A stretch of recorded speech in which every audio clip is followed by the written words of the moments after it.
नमस्कार दोस्तों, आपका स्वागत है अपने YouTube चैनल PFP में। आज हमें निफ्टी में सिर्फ 7 पॉइंट की गिरावट दिखाई दे रही है। एक माइनर सी गिरावट है, लेकिन इंट्राडे बेसिस पर शानदार वॉलेटिलिटी देखने को मिली। इंट्राडे बेसिस पर हमें निफ्टी में अच्छी खासी गिरावट दिखाई दी, जिसका मेन रीजन बैंकिंग स्टॉक्स है। निफ्टी बैंक में आज हमें 500 पॉइंट से भी ज्यादा की गिरावट दिखाई दी है, जिसके कारण निफ्टी 50 में भी हमें प्रेशर देखने को मिला था। निफ्टी मिड कैप आज हमें ऊपर जाता हुआ नजर आया। 0.82% की तेजी हमें देखने को मिली है। एडवांस डिक्लाइन रेशियो के बारे में बात करें तो ज्यादातर स्टॉक्स हमें एडवांस के फेवर में दिखाई दे रहे हैं। कमोडिटीज में क्रूड ऑयल, नेचुरल गैस में माइनर सी गिरावट है। गोल्ड में 0.65% की गिरावट है और सिल्वर में 2% से भी ज्यादा का करेक्शन देखने को मिल रहा है।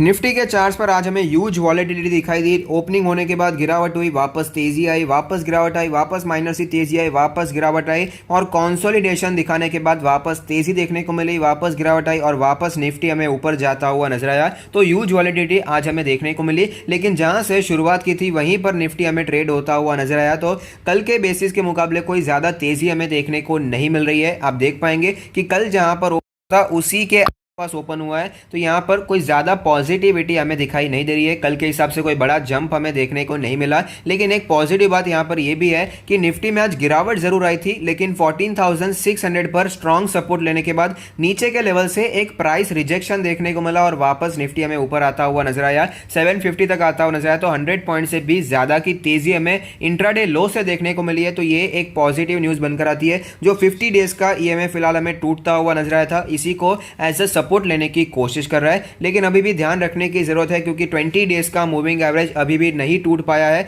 तो ये लेवल एक बहुत ही इंपॉर्टेंट लेवल है। ऊपर के लेवल्स के बारे में बात करें तो 14,860 का लेवल और 15,000 का लेवल, ये दो लेवल से जिसे हमें वॉच रखना है। ये दोनों बहुत ही बड़े रेजिस्टेंस हैं। नीचे अगर सपोर्ट के बारे में बात करें तो 14,600 का पहला सपोर्ट है, जो कि इसका 50 डेज का मूविंग एवरेज है, और दूसरा सपोर्ट है 14,500 का लेवल, जहां पर फिलहाल निफ्टी ने 2 बार सपोर्ट लिया और वहां से एक बाउंस बैक दिखा है। तो इन दोनों लेवल पर हमें ध्यान रखना बहुत ही ज्यादा जरूरी है। RSI के बारे में बात करें तो RSI का नंबर 47.35 है। यहां पर भी आपको ज्यादा स्ट्रेंथ दिखाई नहीं दे रही है। न्यूट्रल टू वीक कंडीशन यहां पर दिखाई देती है और अभी भी ह्यूज वॉलेटिलिटी एक्सपेक्ट की जा सकती है। ये जो वीक का एक्सपायरी रहेगा बहुत ही ज्यादा हमें ह्यूजली वॉलेटाइल दिखाई दे सकता है, तो इसके लिए तैयार रहना है।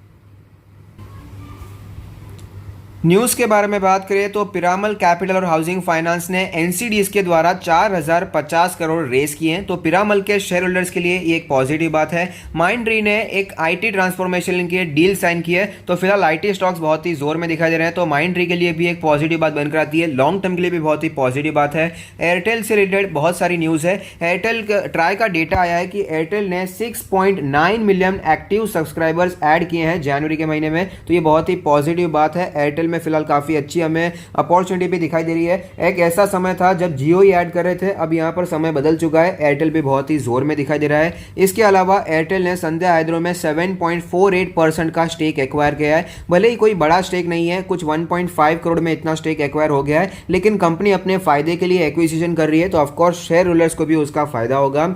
नेक्स्ट एक न्यूज आ रही है भारतीय एयरटेल से रिलेटेड, जो कि बहुत ही पॉजिटिव है। भारतीय एयरटेल का खुद का DTH आर्म है, जिसका नाम है भारतीय टेलीमीडिया। अब उसमें वार्बर्ग पिनकस के affiliate Lion Media Investment Limited ने इन्वेस्टमेंट किया था, लेकिन भारतीय एयरटेल को अभी खुद का स्टेक चाहिए, तो भारतीय टेलीमीडिया से वो स्टेक खरीद रहे हैं। भारतीय टेलीमीडिया का स्टेक वो खरीदना चाहते हैं। 20% का स्टेक उन्होंने खरीद लिया।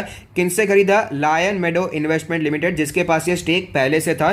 3,126 करोड़ का ये स्टेक खरीदा। ये पॉजिटिव बात इसीलिए है क्योंकि खुद ही की कंपनी में ये स्टेक खरीद रहे हैं, तो ऑफकोर्स ये पॉजिटिव बात है। और दूसरी पॉजिटिव बात ये है कि जो पेमेंट किया ये 3,126 करोड़ का, वो पैसे से नहीं किया है, शेयर्स इशू किए हैं, और वो जो भारतीय एयरटेल के शेयर्स इशू किए हैं वो 600 के प्राइस पर किए हैं। तो आप समझ सकते हैं कि उन्होंने एक्सेप्ट भी किया, तो वो भी इसे फेयर वैल्यूएशन समझ रहे हैं। तो ये भी भारतीय एयरटेल के शेयर होल्डर्स के लिए एक पॉजिटिव बात है कि बड़े इन्वेस्टर्स भारतीय एयरटेल के शेयर्स को 600 रुपए के प्राइस में खरीदने के लिए तैयार दिखाई दे रहे हैं।